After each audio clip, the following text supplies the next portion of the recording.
माधुरी हत्तीणीला कोल्हापुरात परत आणण्यासाठीचा लढा सुद्धा सुरूच आहे। माधुरी हत्तीणीला परत आणण्यासाठी आत्मक्लेश महामोर्चा काढण्यात आला। गडिंग्लजमध्ये माधुरी हत्तीणीसाठी आत्मक्लेश मोर्चा काढण्यात आला। मोर्चाला मोठ्या संख्येने नागरिकांची हजेरी सुद्धा होती। नांदणी मठातील जे माधुरी हत्ती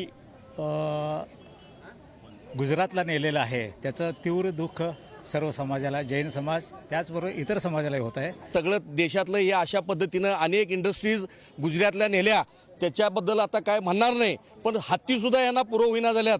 हे हत्ती सुद्धा उचलून न्यायला लागल्यात सगळे गुजरातला।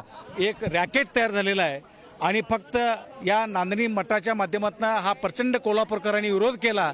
38 वर्षामध्ये त्याची देखभाल आम्ही केलेली आहे, त्यामुळे निश्चितपणाने ही कोल्हापूरची अस्मिता कोल्हापूरला परत मिळाली पाहिजे। मोकाट कुत्री फिरायला लागले आहेत। काही शालेय विद्यार्थ्यांची वृद्धापकाळामध्ये असलेल्या लोकांची लचके तोडायला लागले, ते पेटाला दिसत नाही का?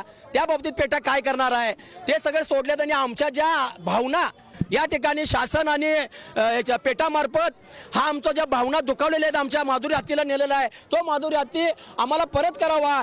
कोल्हापूर जिल्हा अजून शांततेच्या मार्गावर अंत पाहू नये। एकही जिओ असू दे, रिलायन्स असू दे, सर्व बंद करण्यात येईल। अजून शांतता चालू आहे, शांततेत आमचा हत्ती पूर्णपणे परत द्यावा, व्यवस्थित द्यावा। माधुरींना परत द्या, त्यासाठी आम्ही सुद्धा ह्या आता रॅलीनं गडिंग्लज शहरामध्ये गरीब श्रीमंत काहीही न ठेवता सर्वांची भावना असं आहे की आम्हाला महादेवीला परत करा, एवढंच विनंती आहे।